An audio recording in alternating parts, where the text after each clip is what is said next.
Hey, welcome to London360, the news feature show which keeps you in the know about everything that's been happening in the capital. You can catch us here every week, or you can watch the show anytime online at London360.org and get involved and keep up with the action behind the scenes by following us on social media. Don't go anywhere, because coming up we've got some exciting and wonderful stories. From diving into the world of the capital's biggest science fiction fans to chipping our way into the Vietnamese community of London. Sex and relationship education has a need for change, as it's not just about the birds and the bees anymore, since we're living in a digital era. One school in South London is trying to give girls the right tools to overcome some of the modern-day pressures that they face today. I don't think that celebrities such as Kim Kardashian should be posting naked photos of their bodies. It sends a message to our generation that we should all be doing that. Sexting, cyberbullying, naked selfies, these are all modern-day concerns that teachers and parents do not know how to handle. But one programme is trying to change this and raise awareness of the modern-day pressures that young children face today. Beyond the Classroom is an education social enterprise. We're doing a silver programme at City Heights School, where we're working with Year 9 girls in the school, and then they've been trained to deliver workshops with Year 8 students, and they explore various coming-of-age challenges through the creation of a theatre production. Once they've created that production, we train them to become peer mentors to younger girls. Hi. He was talking to me. No, he wasn't. You're just jealous because you can't get no voice. I've had enough. We're about to experience a cat fight. Oh!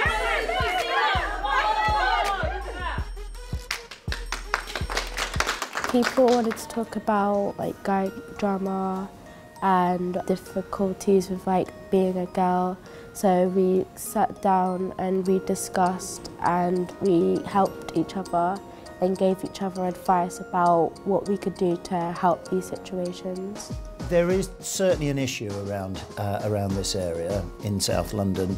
Pressures being brought to bear on young women to behave in a sexualised way, perhaps to get involved in sexting. Often you will find that even if schools say that they're doing something good, it does tend to be this nuts and bolts biological approach. I think at primary school, kids should be put together when they're learning about periods, and even if it's obviously not appropriate to the boys in the same way, but it's still relevant, it makes it less taboo. A lot of the provision that works with young men is quite accusing of young men and of men in general, as opposed to trying to kind of understand what the social pressures are on boys also, because they definitely do exist. I wasn't actually a person I actually turned to for sex ed, just because I was a bit embarrassed about not knowing particular things. I thought that maybe everyone knew them and I'd get teased or I'd be made fun of for not knowing certain things. I actually learned quite a bit on the internet. Around 50% of boys tell us that they think that pornography is real sex. Legislation is far behind in tackling and understanding our communications online. It's because of lack of political will, because of too many decision makers who do not take this seriously enough. Oh my god, Jason just texted me. Should I go home with him? I guess I took a good selfie.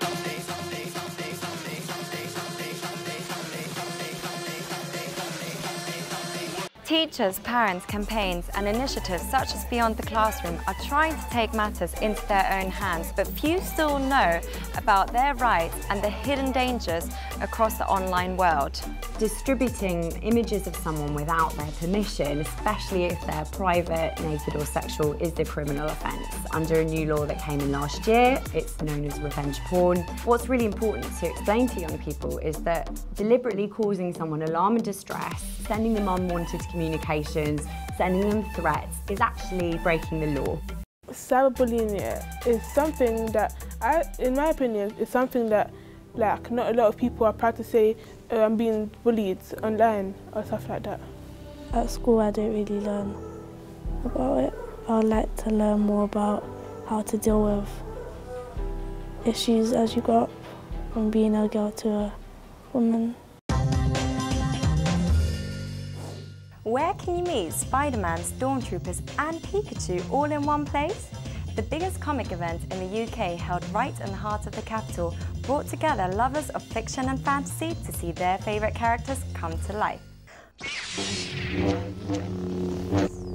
So Comic-Con's this fantastic kind of blend of games, films, anime, TV. It's kind of geek culture at its best. You just find so many like-minded people all just really wanting to embrace and have fun with the things they enjoy.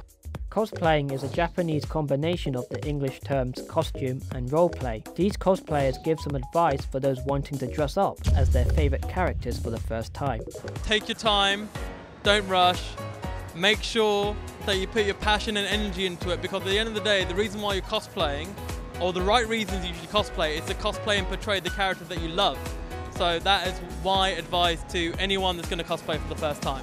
No one's going to be perfect for their first cosplay, so just be proud of what you make and you're always going to improve along the way. I've never cosplayed myself, to be honest, but I do love seeing like the characters come to life and stuff. It's really cool to walk around a place like this and see like your favorite sort of characters, being alive. It's really cool. I want to do it next year because I've seen it. This is my first con, so I was a bit nervous. So I was like, go dress normal, and then, well, normal.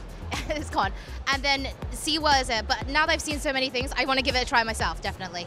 Over 133,000 people attended the MCM comic convention known as Comic-Con. This is an event which is held twice a year and is a place where Londoners and more come together to dress up and celebrate their favourite fictional characters. You can just walk around and you could walk up to anyone, can't you, and just start talking to them? Because, I mean, that initial thing of, oh, how do I talk to that person? What would I say to them? It's just out the window because you're all here for the same reason.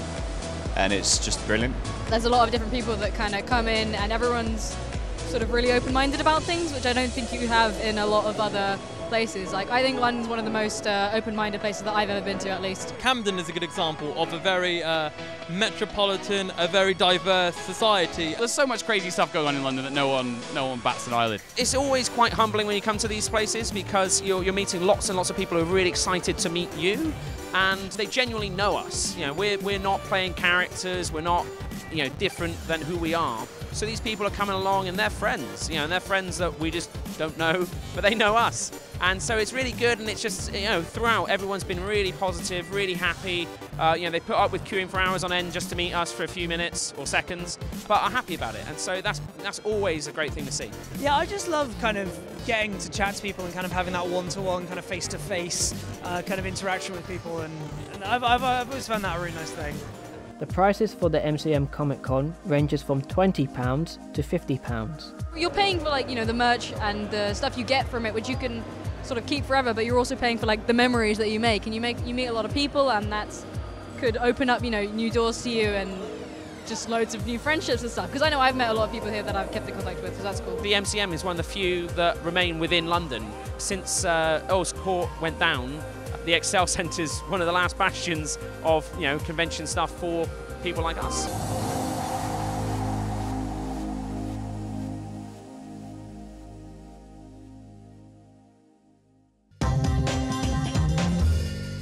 Here at London360, we love to give people a platform to have a say about this great city.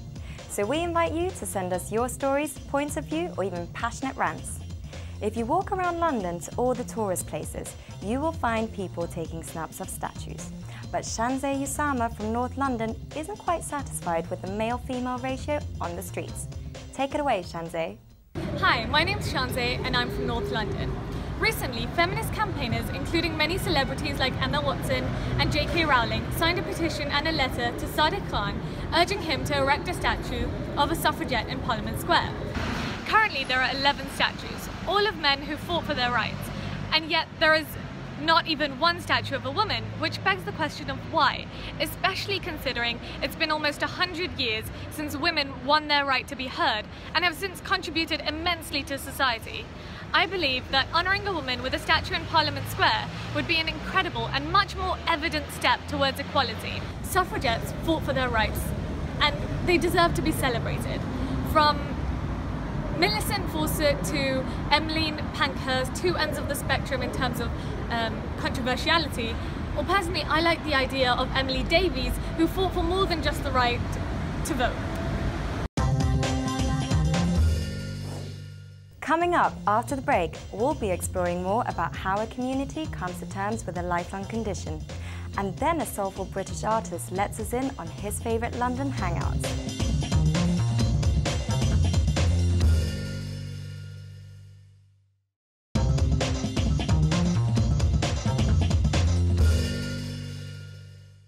Welcome back to part 2 of London360, bringing you real and alternative stories from London's hidden communities. Despite the great strides in treatment, HIV is still a condition which continues to affect communities all across the world. But right here in London, one organisation is supporting people from the African diaspora by connecting them with nature. They still treat people with HIV as different. If you have any ailment, that is okay, like cancer or other things, diabetes, that is okay. But with the mental health and HIV, it's like you are an alien. The number of people diagnosed with HIV has been on the rise in London. Nearly 60,000 heterosexual men and women were estimated to be living with HIV in 2013, of whom around 2/3 were Black African. However, the African Health Policy Network aims to help Africans living with a variety of health issues, including HIV, through advice, support, and various activities. The African Health Policy Network was initially called the African HIV Policy Network. There was no frontline grassroots organisation working with those diagnosed. There were no mentoring groups. There were no policy groups working for and on behalf of the African community. And we were set up in response to the need for that. We saw that this was a good platform, especially from African communities. We've got issues like cultural issues, we've got language barriers, we've got a lot of barriers going on. So this is a place whereby we embrace all those barriers, put them together as African people and try to find ways of making life better for almost everyone.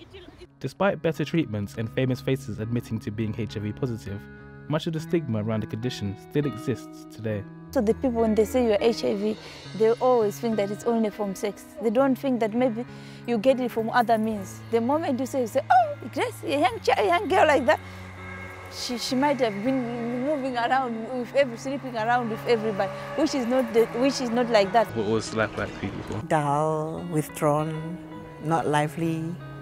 So anytime I'm around, people in the same situation with medical conditions, I feel like, I'm free to talk anything I feel like talking without being judged.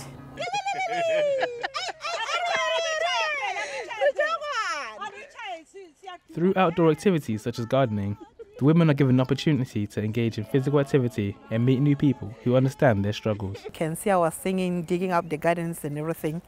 And everybody's looking forward to come and get more greens to keep us going. We are in the same chapter, you understand? Yes, we are all united because of HIV. We are all together in one group, and if you are crying, your sister from the group will hold you up. And in that time, your mind will be stable. Just because, I'm with my sister, I'm with my brother, you understand? The good thing about coming out is like you meet other people, do something together, and looking forward to harvesting or eating kalaloo and enjoying the fruit of our crops. Part of a remedy. Like today for us taking our time coming here, it really, we saw how fun it was, singing, dancing, everything. It was really fun. It keeps us going. It's not the end of life. It's the beginning of another chapter. You can still achieve whatever you want to achieve. Don't look back. Don't think, oh, how did I get it? How did it happen? Just move forward and focus on your future. You achieve what you can achieve. Hold your head up, hold your head up. I know you're fed up, but you gotta get up. There are an estimated 90,000 people of Vietnamese origin living in England. Since their arrival in London in 1975, the Vietnamese community have contributed in many ways, from food, film and beauty. We went to meet and hear from the community about how they became the top specialists in nail art and the history behind it. It's my 30th birthday tomorrow, so I'm having a party and it's all like tropical themed and fun, so I thought I needed to get my nails done. I used to get the different colour tips and then like the little jewels. Stiletto is definitely my favourite, and I like long extravagant nails more so than short ones. I like my nudes and a bit of diamantes on it as well. It's a bit of a plain Jane, I like it short and plain. The conversations that I have, we have a good relationship and it makes me feel good and my hands look amazing after. When I've got them done, I feel clean, I feel like fresh, and yeah, I just think like a woman's hand should be, they should look nice, so that's one of the first things people notice about you. People love us when they come here, get a drink, music, get a laugh, so yeah. I always believe that in London it's always the nails. People always will know Vietnamese people for the nails. In the bathroom, flat irons and nail files. Nail art is becoming the latest trend of female pampering in London. The Daily Mail reported that British women now spend a staggering £450 a year on their nails, and 86% of women wouldn't attend a job interview without a manicure. There is no doubt that the Vietnamese community are contributing largely to the London economy. A lot of people kind of box specific cultures to do specific things. Everywhere you turn nowadays, there's a nail shop, and it's like, depending on where you are and circumstances, you just pop into wherever's available. The Sunday Times reported that in 2013, there were over 15,000 Vietnamese-run nail salons across the UK. Started in America, and many Vietnamese doing very well. When now people visit America and see that their friend, their relative doing well and learn the technique and bring it back here. There is a unique story to how the Vietnamese nail enterprise came about. Actress Tippi Hedren initiated the trend when visiting a Vietnamese refugee camp in 1975. Many admired her manicures. She banged her manicurist and they was learning from her. So from then, from generations to generations after, we've just carried on. Partly is because that they cannot find employment in the mainstream. So this is the way that people thought that, right, they tried it. Like any other ethnic group, the Vietnamese community are not without their own issues and challenges. For people in the nail or restaurant, it's very hard work, particularly in the nail industry, because of the chemical they use. It is not very pleasant. Some people thinking of way that how to make quick money in order to get out of it. I also read from the news and said that some involved in certain illegal activity in that way. It puts a downfall impact in those who wants to do good.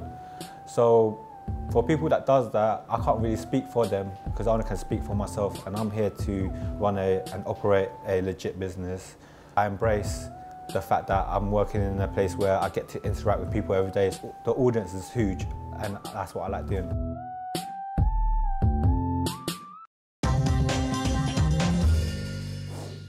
You're never short of things to do in London, from gorging your way through all the numerous foods that pop-up restaurants have to offer, to watching your favourite movies at secret cinemas.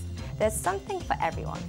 Music artist Shaka filled us in on what makes London so great for him. What's going on?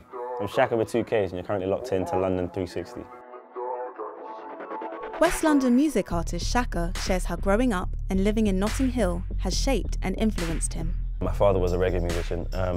In and out of the studio, looking at racks and racks and racks and racks of like very expensive music hardware and different lights and faders. And naturally, I was like a kid at Starship Enterprise. It was like a spaceship for me. I just wanted to know what the buttons did and how they were making such dope sounds. I thought it was only right to sing, songwrite and produce for a living, so I did. From the age of 5, I knew what cosmopolitan was without knowing what the word cosmopolitan was, and it was kind of an environment that we just grew up in. Language and music and styles and culture just go like this. The mix-up of many different people and cultures that come together. Like the mosque is right next door to the cash and carry that's owned by the gentleman from Afghanistan, which is next to the Indian cuisine shop that's owned by Umar from India, which is next to the Chippy. Like I go to a JME concert or like I go to the Den with Frisco and it looks like Skittles. Like it literally looks like a bunch of different people from different countries and cultures just coming together. And I guess that's what Notting Hill's like. Not only does Shaka enjoy Notting Hill, he also likes to make his own fun. I hijacked the Hammersmith and City Line train in New Year's Eve. One of my dreams was to DJ on a train. In 2013, like it was just a bunch of us on a tube just singing songs. Why is there, during New Year's Eve, no DJ? Why do we not have like speakers set up in one room? Like it's not like we're causing a hype, it's genuinely because we just want to hear good music. As a Londoner, you could never have possibly like covered everything that's here. Like you can do the touristy things and go to Madame Tussauds and the London Dungeon and check out some of the bits that they have there. You can hit up the nightlife and go to raves and stuff like that. A bunch of friends and musicians always have stuff going on, be it a gig or a DJ night, and I always find myself there. Like wherever there's a bass line, I'm kind of just there, and I'm a vibes junkie, so you'll probably find me at a concert. For some, London may not be perfect, but for Shaka, it has its charms.